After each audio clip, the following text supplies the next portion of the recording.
SoCal Sports Show podcast where sports and combos collide. I am your host, Fredo. I'm your host, Kobe the Cobra Turner.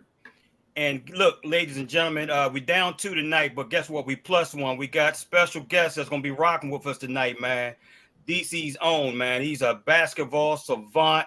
I got mad respect for him. You talking about C.O.O. of the Capital Classic. He got a lot. He got a lot of great things coming, going his way and stuff like that. A lot of great things that he's all about, man. And like I said, it's an honor and a pleasure to have him on, Mr. Ricky Goings. Yes, sir. How y'all doing, fellas? Good. Hey, man, how you doing, bro? Rick. Long time, bro. Long overdue, and that's my fault. Charge it to my heart on that one. hey, he do that from time to time, Ricky. Hey, he getting old, brother. He getting old. I understand, man. We all getting old. Yes, sir. Yes, sir. Yes, sir, man. How you doing today, bro? Doing good, man. Doing well. Look here, man. Before we jump in, man, I just want to say it's an honor and a pleasure to have you on, man.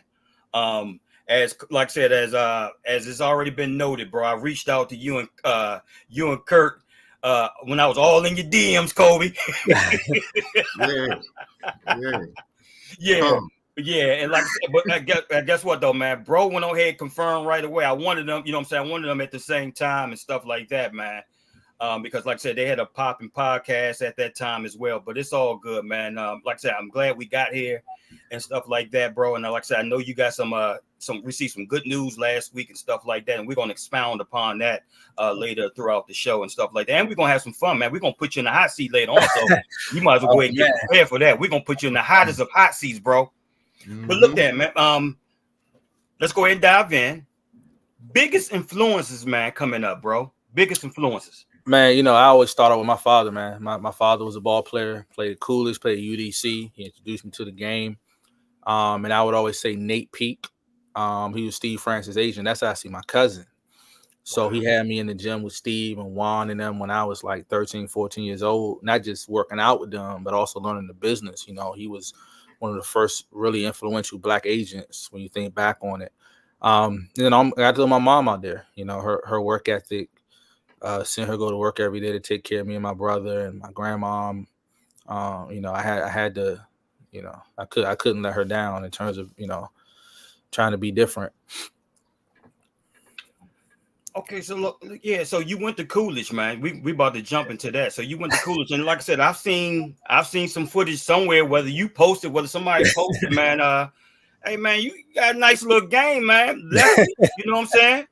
I mean, every time I see footage of you pulling up for three, you taking cash off and dribble and stuff like that. I'm like, okay, Ricky, let me find out. Man. You know the jump shot. The jump shot. It's the last thing wet, bro. It's the last thing to go, man. It's the last thing that goes on now. You know, I play to keep my son out there. You know, he plays with me now. My dad did it for me. So, you know, I was at Coolidge, man. So, you know, I actually started at Eleanor Roosevelt.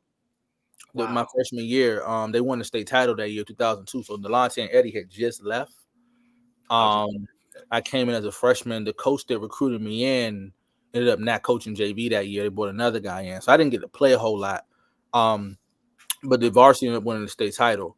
So, I mean, my dad talked about it. You know, once you win a state, this is how, you know, coach. This is actually Glenn Farrello's first championship. You know, he's at Paul VI now. He don't won a bunch.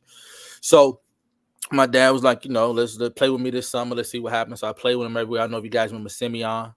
Simeon was instrumental in me going to Coolidge. So I was playing up, and Greg Jones had a league uptown.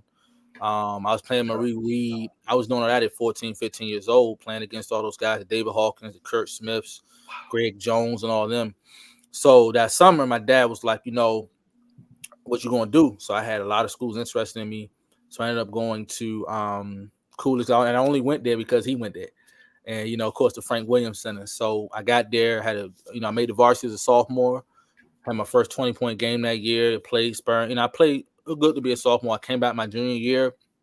You know, was ready. I was the captain. Had a decent year, but me and my coach just didn't see eye to eye the whole time. So after that, my dad was like, you know, it's your senior year. Let's go do something, you know, make sure you in a better situation. So I ended up at Wheaton. So Steve Hood, who played in Maryland, was my high school coach that year. And I ended up out there because his dad played at UDC with my father. Damn. So that year was decent. We went 18-6. We won a Christmas championship first is the only trophy in Weakness Showcase. We ended up losing in the regional championship. But after that, man, I just I ended up focusing on my academics and going to Montgomery College and stuff like that. So, and then a couple years like that, I got into the business of basketball. Go ahead, Cole. You can jump in, bro. Well, before we jump into your post basketball player career, who would you pattern your game after as a basketball Man, player? it's funny, man. Like, so, I'm always gonna say my dad is a shooter, but NBA wise, I was a big Chris Whitney fan. Oh, okay. And it's funny, and so Shout it's out to crazy, Whitney. right? I Chris get it now. Whitney and Kareem Rush. Kareem Rush, Favorite yeah. players, right? A left-hand shooter, and Chris is a shooter, and now two of them are two of my best friends. Wow, that's Those what's up. guys I wanted to, and Juan Dixon, who's another one of my good friends now. So I wanted to be like those guys, and Rod Strickland. So those were the four that I just wanted to, any shooter that could just catch and shoot it or left hand. That's how I wanted to be like, and so now I feel like I can still shoot it to this day. Yeah. Based off the footage, yeah, man. I go ahead and sign off on that, champ. Yeah, absolutely. So look, we know you have this huge passion for the game. What made you decide to take your passion and share it with the rest of the area? So, man, during my career, I felt like one thing besides my father, nobody really took a vested interest in my game. I take that back. Ali Foster, the coach of McKinley Tech, was an assistant coach at Coolidge, and he was the only coach that was like, look, man, I'm gonna work you out and make sure you get better, but he never actually got to be my head coach. So when I looked at what I went through at Coolidge, I was like, the difference between a kid making it and not making it can just be who believes in them. And so that was my thought process. And even when I was not involved in basketball for a certain amount of time, I was always had that idea that if you got two ball players, the difference might just be their outside influences. It might not even be how good they are. So, as I started getting to working in helping kids, that was my energy was I'm going to help kids that people don't believe in. I'm going to give them a chance to showcase their talent. And then let's let all questions be answered within those 4 white lines. Okay. Go ahead, bro. So I'm gonna go back to the beginning, man, in terms of you and Kurt. You guys had one of the best podcasts that I've ever listened to.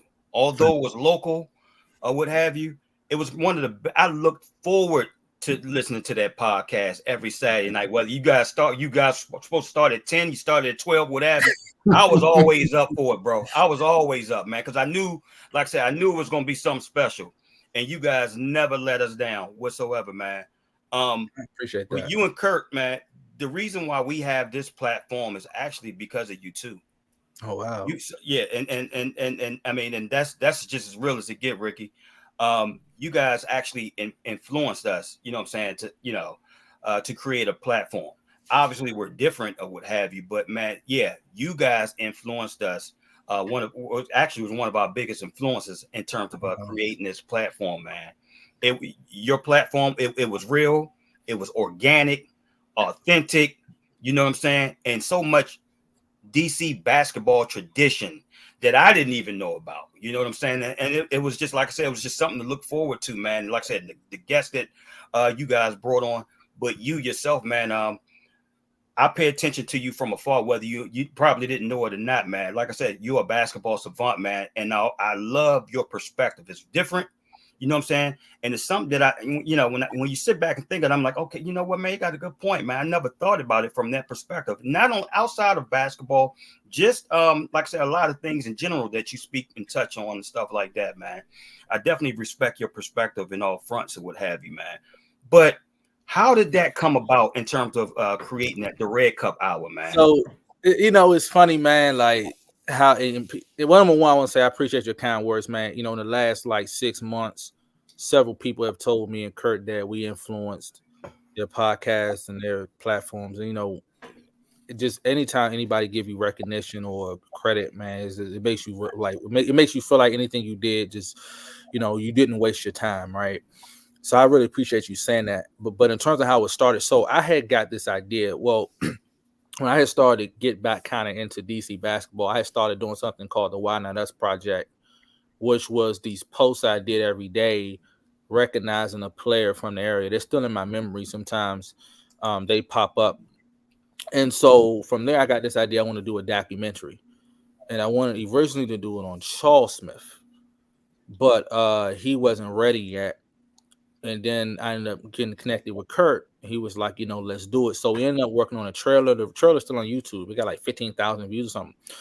Wow. So while we were working on the documentary, we ended up at Charles' house one night. Kurt was told me to come over. This was like January 2017 or something. And he was like, man, let's just go. It was me, him, Charles, and James Bryson.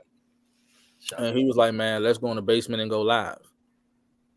So if you go on YouTube, you'll see the first show is in Charles' basement. Wow. It's just Kurt and Bryson talking, talking crazy. And we had hundreds of people that just started going in. So then we was like, let's do it next week. So then we was like, we got to come up with a name for it. So I ended up coming up with the Red Cup Hour. And I had my guy design the logo. And the main thing, and I tell the people this about our podcast, was the discipline, right? We did every Saturday night for about 2 years straight. So when you think about the commitment that's involved in that, we had over 100 shows, even in between, but like we were real disciplined about having the show. Now we might not have been disciplined about how the show went, but it got to the point where people were wanting to be a part of it. Anytime Grant Hill pull up in a basement or Dennis Scott, these guys were honored to come on. And it was just, and the best part for me was, people knew Kurt, the basketball player. Right. A lot of times I didn't know Kurt, the person, right? He's funny, smart. Like he was great host because you saw the respect that the guests had for him. And it just fed into him. And then, Charlie Moe, who was the perfect compliment. He was hilarious. I miss him every single day. And then you had Brian Chase, who offered a more serious perspective, and Bryson when he came around, and Stacey Robb the times he stopped through. So it was just fun, man. And like I said, the influence that it seems to have had on podcasts as a whole. I mean, because honestly, when I look, me and Kurt was talking about this the other day.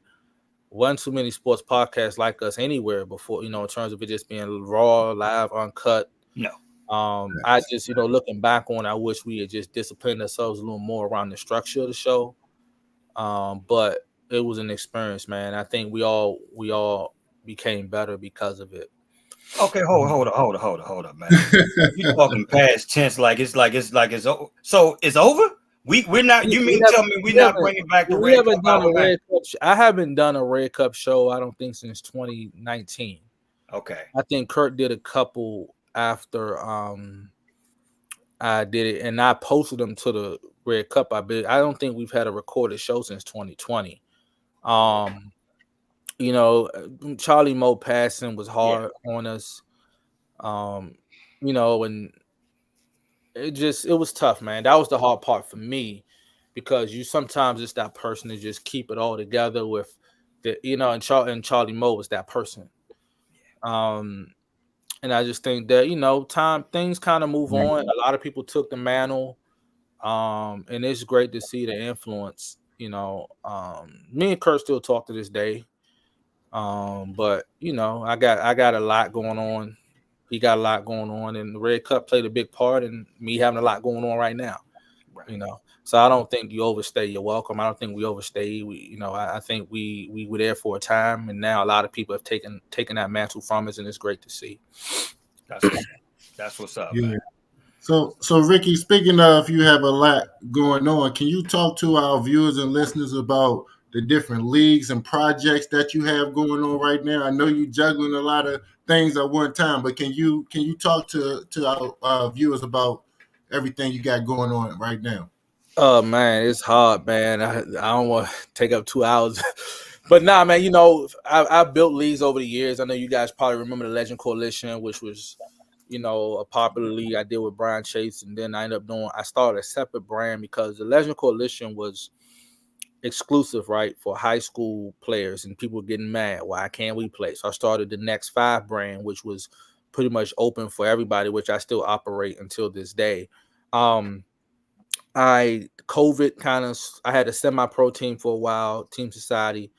Now, and even before that, let me take a step back. What started me back in basketball was Everyone Deserves a Shot, which was my nonprofit where I help kids get scholarships. I sent about 40 kids Division I. Wow. That's what's Then up. I started doing the combine called the 30 by 30 combine in DC. I did that for 3 years.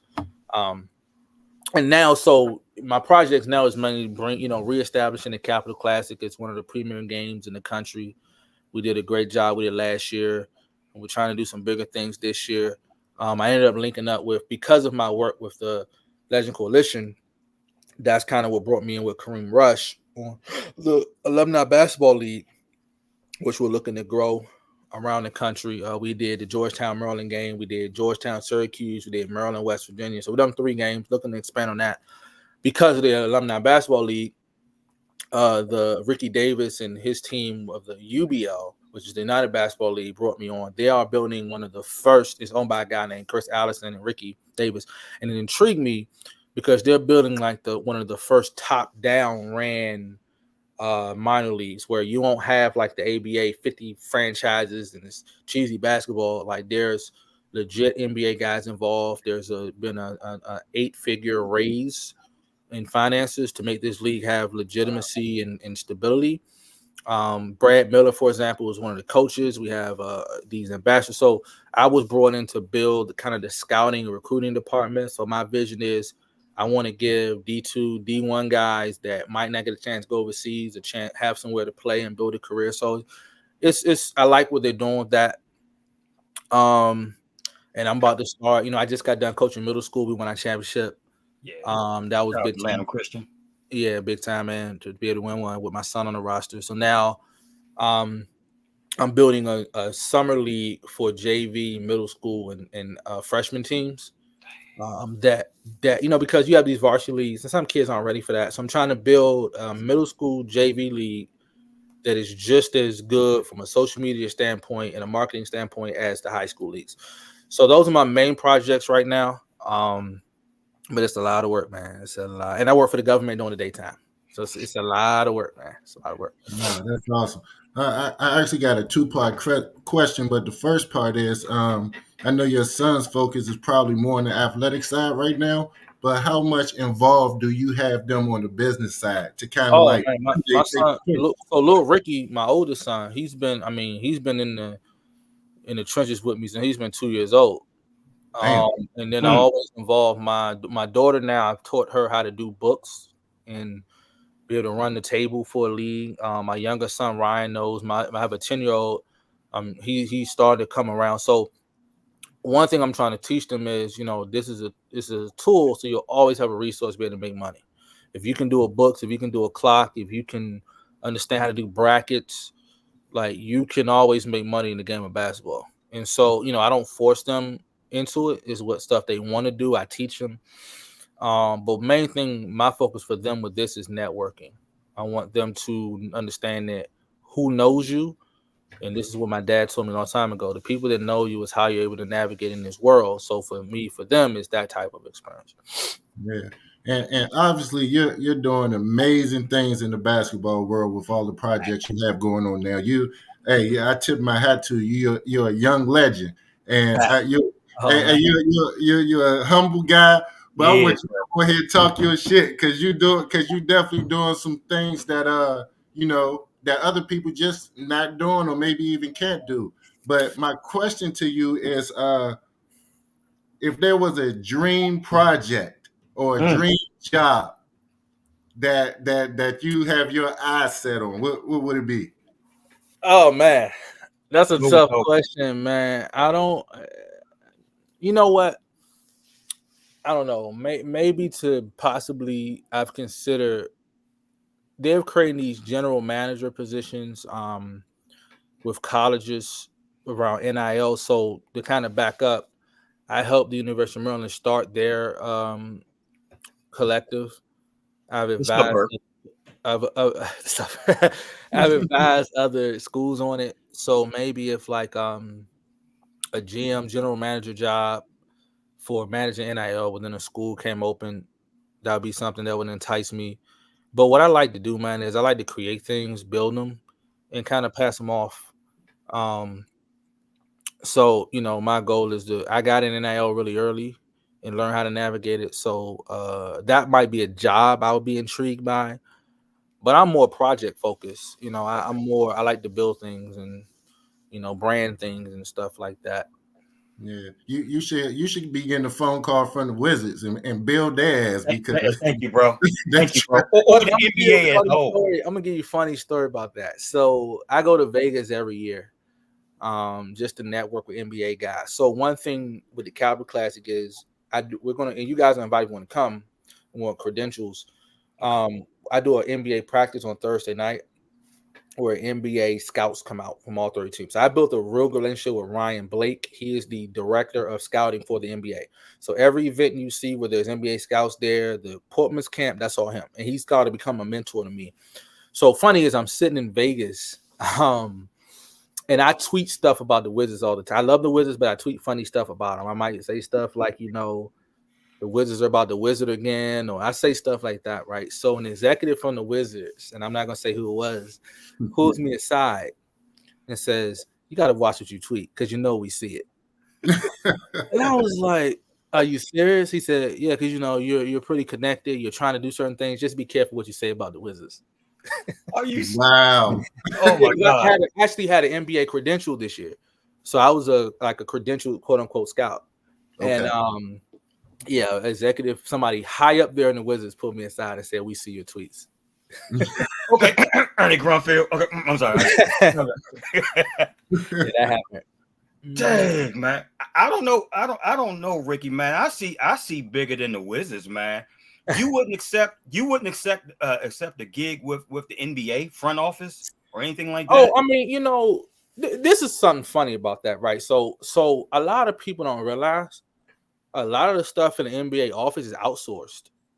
So like Ryan Blake, who's the director of scouting NBA, he's outsourced. I'm working on a project right now with the NBA to try to get the Capital Classic on the NBA network. So we did a 3-year deal to get it back on TV. So the Capital Classic is live on the NLSC network during the game. But I'm working on a deal now, and Dennis Scott helped us with this. He's coaching this year. Yes. Is to get the Capital Classic on the NBA app.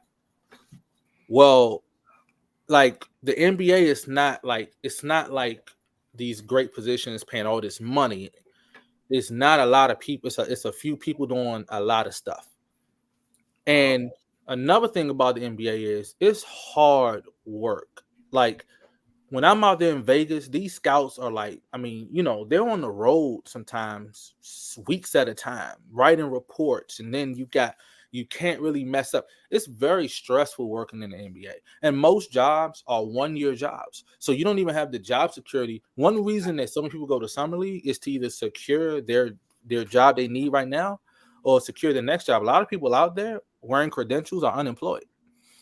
And so the NBA I don't think ever offer me the security I want that I can get in working multiple projects and stuff like that. So there's not like a job in the NBA front office that I would just, do. But I'm open to hear. I'm always open to hear all opportunities. So so let me ask you this. So you more of a could you run an NBA franchise? No. This or is what's more in the scouting phase. I'm gonna tell you something funny, right? Okay. I don't watch a lot of basketball. So one thing about running an NBA franchise is how engaged you have to be on the overseas side, on the domestic side. You have to know what's going on. Now when I was doing the college basketball work of transferring kids, a lot more engaged. Me taking this job of director of scouting is going to pull me back into watching more basketball. But like to run a franchise, not only do you got to watch a lot, you have to understand the politics really well, right? Like you have to understand when you're trying to sign a player or you're trying to rebuild this, whether you're trying to fix the salary cap, you got to have relationships with agents. You got relationships with people that, don't have a grudge against you.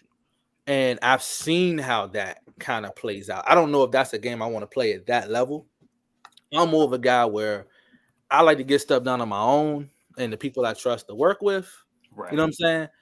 The politics on the NBA side is on a whole nother level. You guys go out to Vegas for a couple days, and one thing's interesting about being in Vegas is you don't have all the security and stuff going on. You have like at the NBA arena. Like I remember one day I was sitting in the scout section. Sam Presti came and sat beside me for like 45 minutes, and Mo Cheeks came and sat beside. It's that lax. So you'll I've been see. trying to get bro to come. Let's go. Let's go ahead and these summer leagues, man. Just go out there for like a couple days, 2 or 3 days, and you'll meet anybody you want to meet. I've met a lot of people over the years. I mean, I don't know if you guys know who Big U is. The guy. Hell Me and him became buddies and meeting in Vegas. That's my man. You know what I'm saying? Like you never know who. He connected. That's my guy. That's my so we can check in with Ricky when we go to the West Coast. Hey, when I went out California last year, LA, and I hit him up, man. We supposed to cross. Like that's my guy. I can call him anytime we talk about. I'm just saying, like that's how, like in that Vegas environment, you can really see what the NBA is about. And the one thing you realize is, if you're not a player on a multi-year deal, it is nothing secure about that business. Damn, bro. God. Ricky, let me ask you this, man. Mm-hmm. How do you fix Georgetown? Oh, the projects. How you fix the projects? Yeah, how you fix the projects? Man, that's such an uncomfortable conversation. First thing you got to understand is this, right? And this is how I try to explain to college, even with Georgetown staff before. I'm not connected with any of those guys now. I just invited 3 of the commits playing the Capital Classic. You got to think about something. If you weren't born in the late 60s, 70s, early 70s, you probably don't even remember Georgetown being good. So you couple that with the way the program has been very closed off. What Ed Cooley is trying to do is just bring back some transparency, and I think that he can do it. But what the message has to be to these kids is, I need you to help me create something here. I can't say most of these kids now, I think Allen Iverson retired, 2010? 2010, 2012, yeah. The kids that you are, think about it, the kids you are recruiting now were 2 years old when Iverson was old. Right? So you think about that, the Dikembe Mutombo morning, if you've seen Space Jam, you might remember Patrick Ewing. And this was a conversation I've had with Merlin as well. Now, I'm more of a Merlin fan. Right. But I was 14 years old when Merlin won their last championship. I'm 30. I turned 37 last week. So the kids you're recruiting weren't even alive during the ACC tournament win in 2004. So nostalgia does not mean much to this generation. So you have to build it. You have to start over. And another thing you have to understand when it comes to local recruiting is, if I'm a point guard, I mean, let's say I'm the class of 2025, and Merlin has a point guard that's there from 2024. I'm not going to back up my friend or somebody I grew up playing against. So they'll say stuff like Georgetown don't recruit the area or Merlin don't recruit the area. That's not true.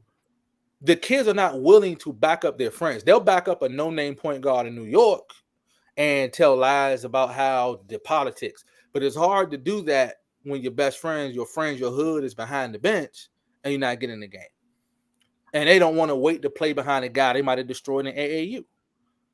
So it's really hard to recruit locally in the DMV. But I think a personality like an Ed Cooley can change that, because he's such a larger-than-life personality that people like him. And that's what Georgetown hasn't had in a coach. No disrespect to the prior coaches at Georgetown. Ed Cooley is probably the most likable coach they've had. You know what I mean? Yeah. And it's going to take time. We got to be patient with them. Okay. Makes sense. Makes a lot of sense. I want to go back a little bit to the Capital Classic, because, coming up as a ball player in the area, high school basketball, like Capital Classic was like, that was the thing. Like everybody's goal was to get to the Capital Classic at some point. So my question to you is, how do you select the players that's playing in the main games and the preliminary game? And is there a committee, or do you guys sit and have names on a board and you crossing off and Xing off? Like how? What's the process like?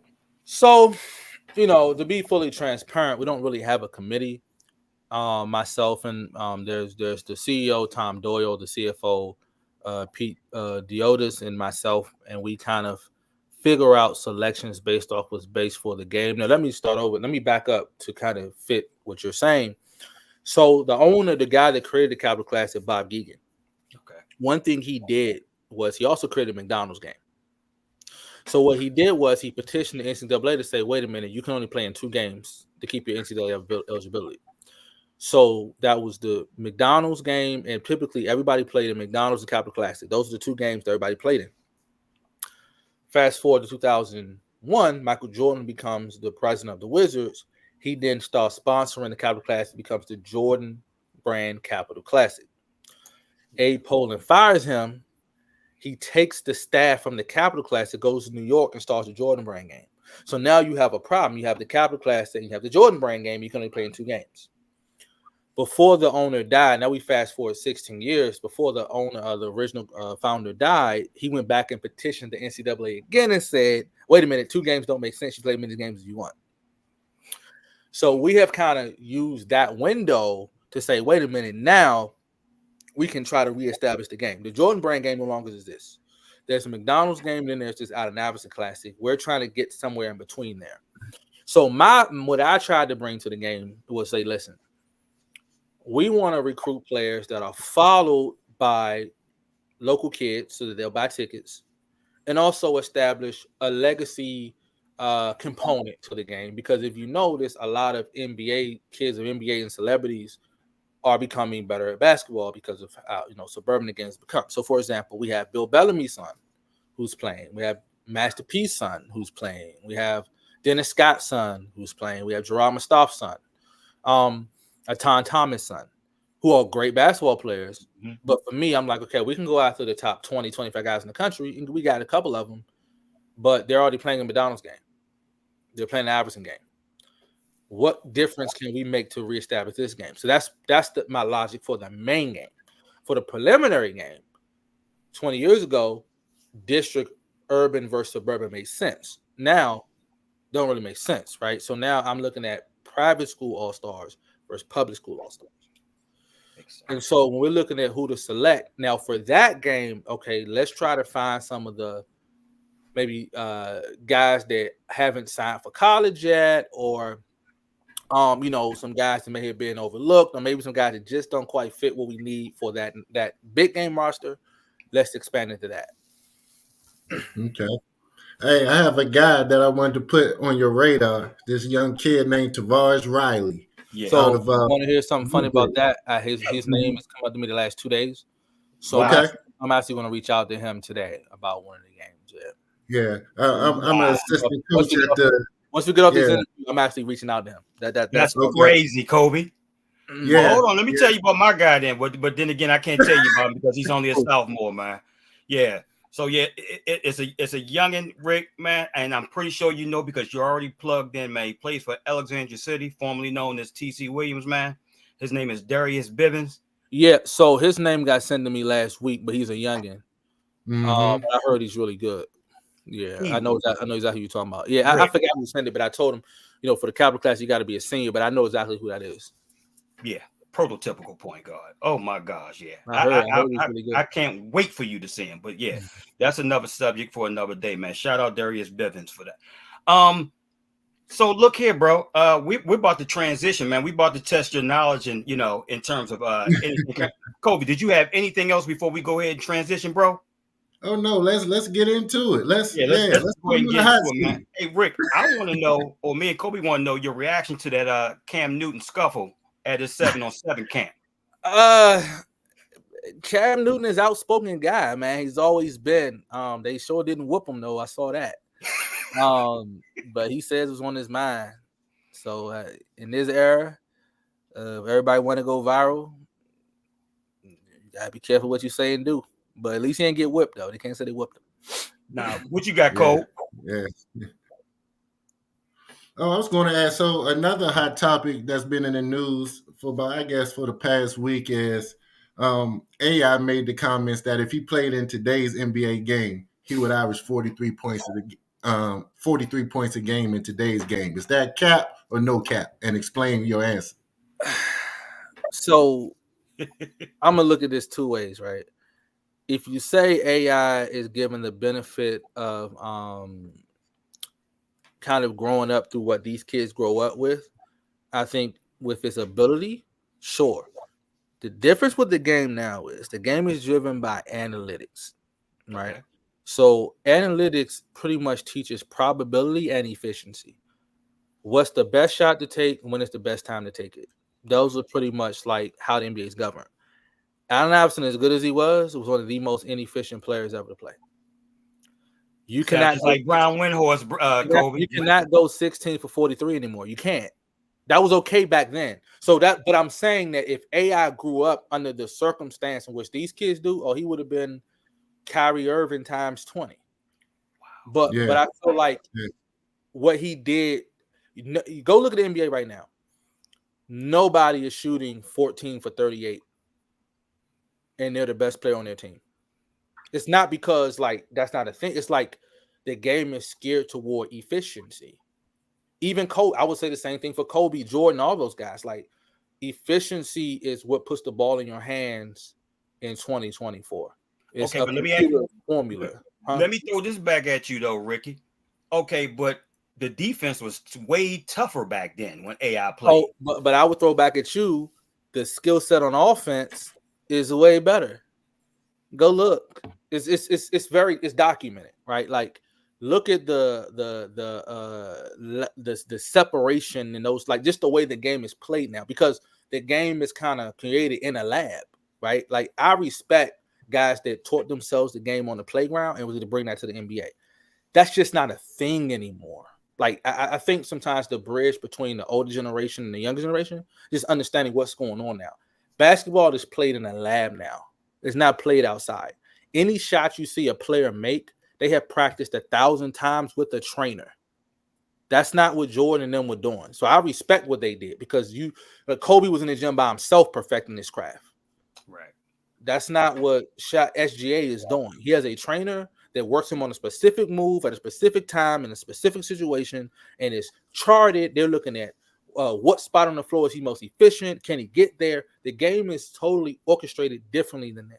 And the moves and stuff are driven towards that. Like basketball is really computer driven now. And that's what again, if you go in Vegas, if you go talk to Sam Presti and you want to talk about a basketball player, you better not go to him and say, man, this kid can play. You better come with a sheet of data on what he can do from the right hash off of a pick and roll.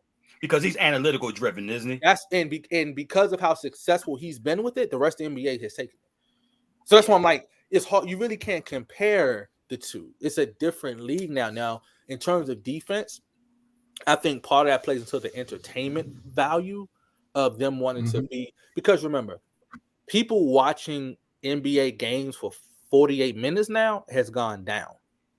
But the highlight culture has taken off. So that's kind of what they're geared towards. And I just think some generations struggle to kind of understand like what the NBA is now.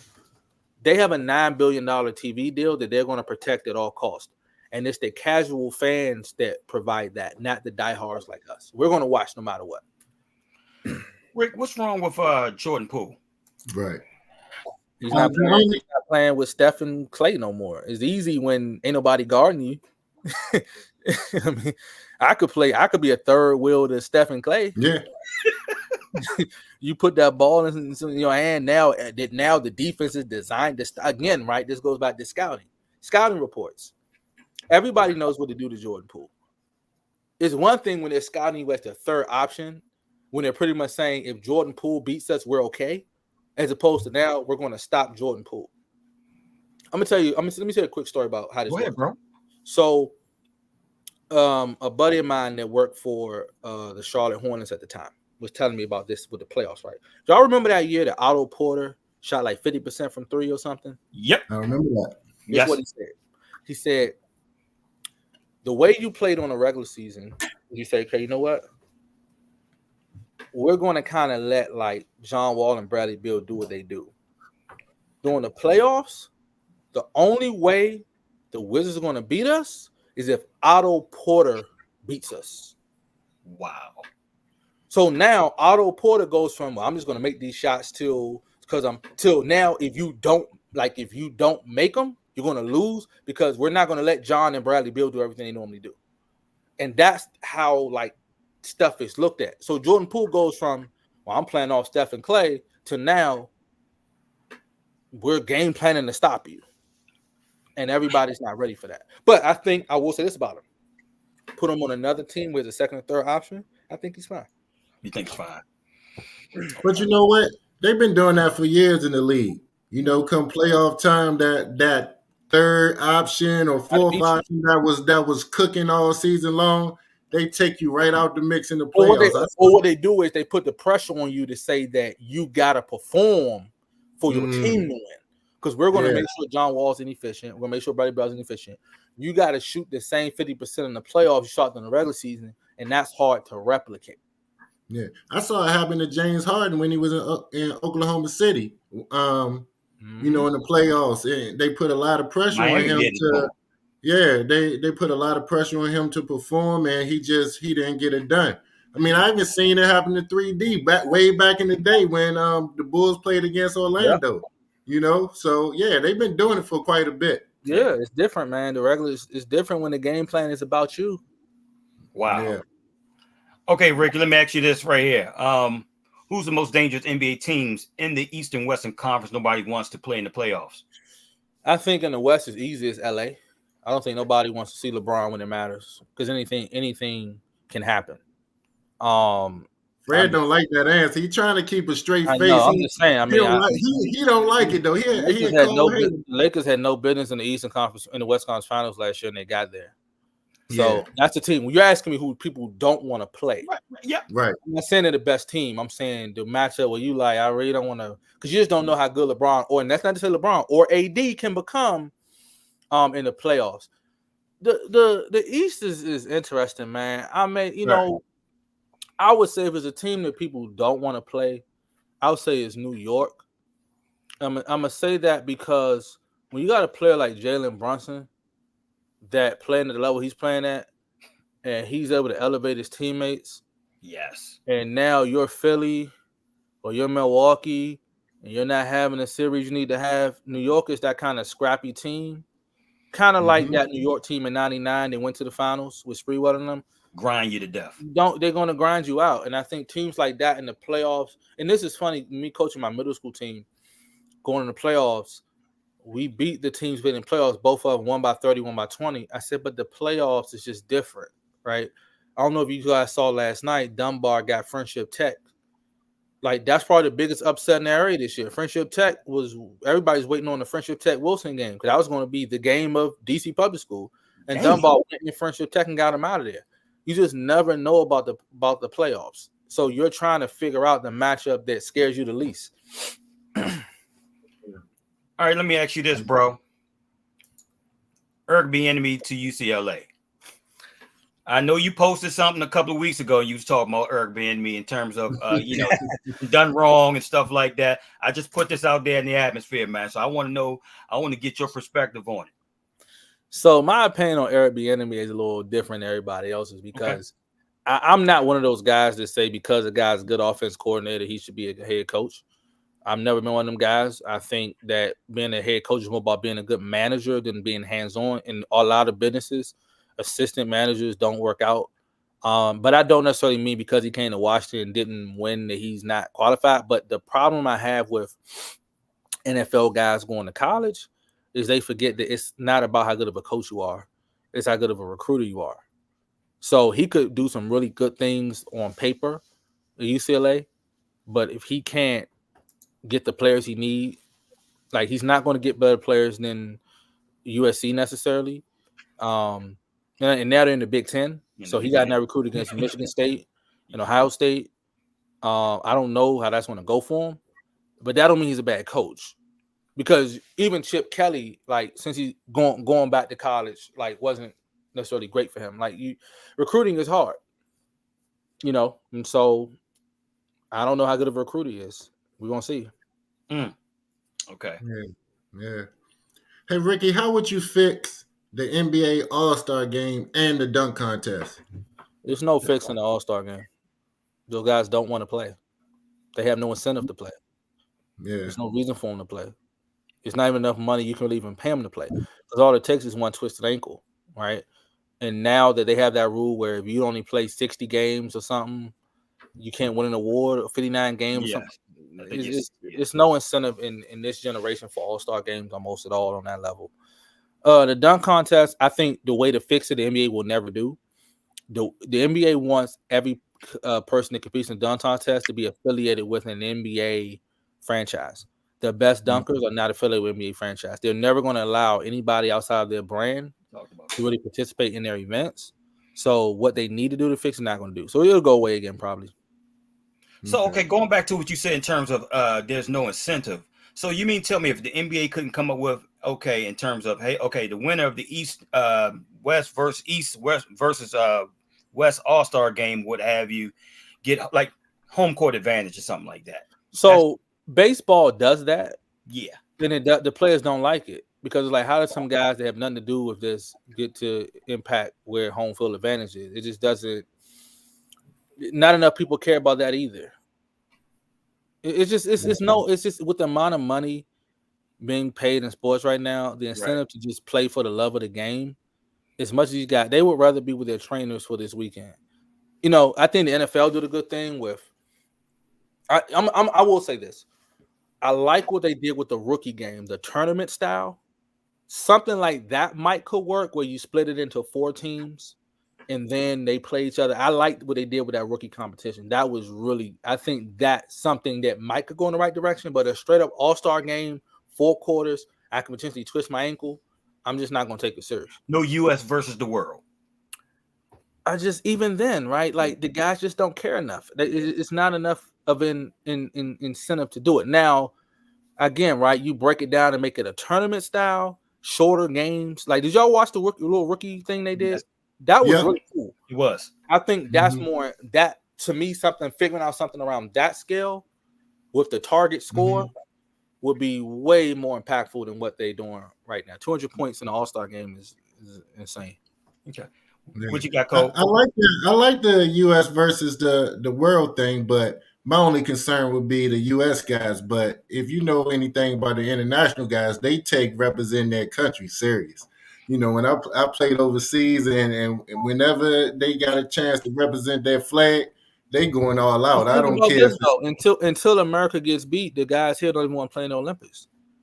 It takes getting some catastrophic embarrassment for them to even want to play. So I just don't think I think it's just too much money involved. Like you have way more to lose by getting hurt in the All-Star game than playing hard in it. And that's just what it is right now. I would say the losing team, everybody on that team don't get paid for a month. No, man, that's then you have guys not wanting to play in the All-Star game. There's no way around it, huh? No way around it. It's just too much money. For real. Hey, Rick, let me ask you this, man, before we transition to our rapid fire, bro.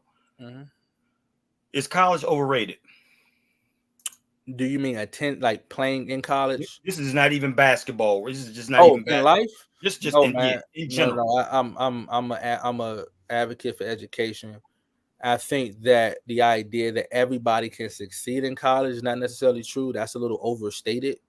But I feel like that any additional education. I'm gonna tell you this, if I was not in if I was not in basketball, if life had went the way I wanted to go, I'll be a PhD somewhere teaching political science.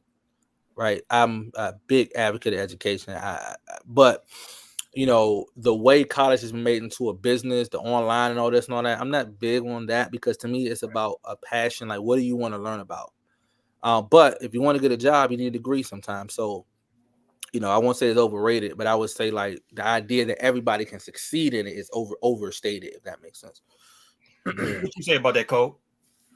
It's yes and no for me, and I think it depends on the person. Like for me, college was everything to me. That it helped shape who I am today and my career and so forth. But if you have a person, let's say, with an entrepreneurial spirit mind, you can go out there and create something without going to college and become successful. Even though you have to educate yourself in certain things, but you don't necessarily have to go to college to do that. Right. But for me, I'm more of a worker bee. You know what I mean? So I'm part of an organization, a company, and the education that I got from college, really, was the foundation to where I am today. What would you two say about, okay, let me throw something at you though. What about the kids that go to college, right? They get their degrees in a specific area, what have you, but don't have those jobs and I'm sorry, not those jobs, but those careers in that specific area.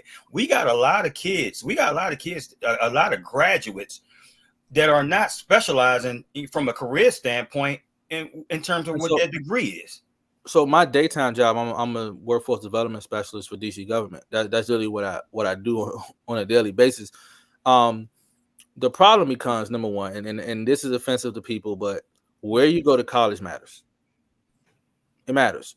Maybe it shouldn't, but It matters, right? So what's available to you if you graduate from North Carolina A&T, it's a little different than what's available to you if you go to Harvard. That's just the facts. It's unfair. I'm not arguing that. It is what it is. Number two, did you graduate from college with a 2.0 and you just breezed through and didn't take the networking and because going to college really is about the relationships you build. Right. So if you leave college without building a relationship with somebody to help you get a job, you sort of kind of wasted your money. What did you major in? All that stuff matters, right? Now, end of the day, a college degree, I always say it's better than no college degree. But then, like you say, you get out, you got no experience, no connections, and you owe a bunch of debt. So I think people are not really strategic about college. They just want to go and then get out and they have the problem that what you just said. Okay. All right, man. Well, so look here, man. It's about that time, bro. We about to go ahead and transition to this rapid fire. Please don't be like Kurt, man.